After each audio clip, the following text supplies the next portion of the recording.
In this video, I'm going to show how to set up the MacD indicator for the Scholar strategy.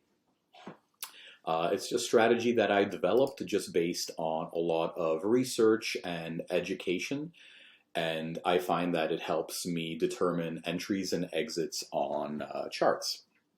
It's not so much for predicting, it is more for confirming entries and exits. So we're just going to type MacD. As you can see, I already favored it. So we want two of these. Okay.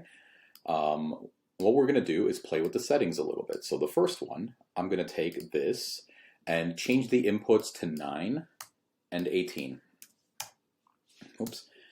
Source code HL2, and everything else is the same. Style, I want to change on the histogram, right beside the color 0, I want to change that to area. You can play around with the colors as you like. I'm just going to leave them as they are. MacD, we're going to change that to a column. Signal, we're going to change that to a column. On the blue color, we're going to switch it to white and change the opacity down to about 40%. And on here, I like going with purple. Purple is nice and light, and it doesn't really blend too much. Well, darker purple doesn't blend too much with the other colors that are around it, and it's quite visible still. So we'll leave that at 20%, and okay. So now what happened is what I termed the snow in the mountains, right? Mountains being that purple hill, and this is kind of like the mirror image of that purple hill, if you will. Okay.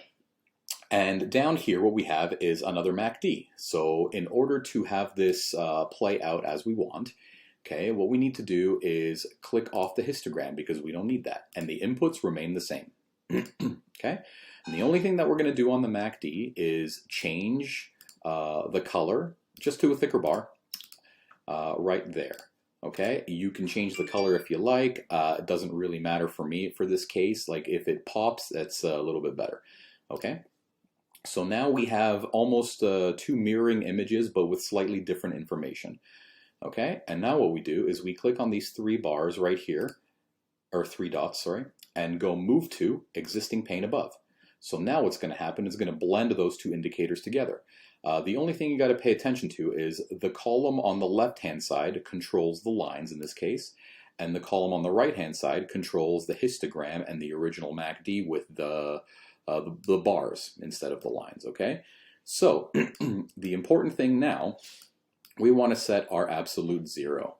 Okay, so the good thing to do is take your horizontal line and draw it right at the 0 mark. Okay. And we just want to make it a thin line. We don't want it to be too visible. So nice and crisp, maybe a little bit thicker. Okay, so there's that. And now, if you want to move one chart above the other, either you can click on that specific bar, right, the lines I mean, or you can just hide them. And if you want to move this one around, by all means. Right, so you can see we'll shrink that down a little bit so everything is visible, and we can extend this. And then when we're finally done moving it around, hide it and unhide the other one, and make sure that absolute 0 on this side lines up. Sorry, we're going to make sure that this lines up with that 0 that was previously set. Okay? And there you have it. So then you can just shrink this down to match the size of the other one, unhide both, and there you go. Your MacD is ready to go. Now, just a quick little breakdown, sorry. The idea behind this strategy is when these blue lines have a sharp cross down through that orange, it's signaling to you that there's going to be a very good opportunity to take a trade in that direction.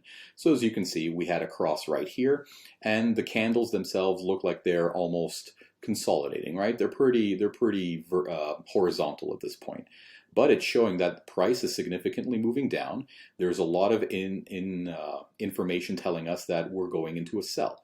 So why not prepare for that? And look, after a short amount of time, that's exactly what ends up happening. And this keeps moving. The only thing you're going to notice is that it will still keep moving down and separating, even though that this is consolidating. So that's why the histogram in the background becomes very important to tell you when volume is starting to taper off in that particular direction. And that's it for this lesson.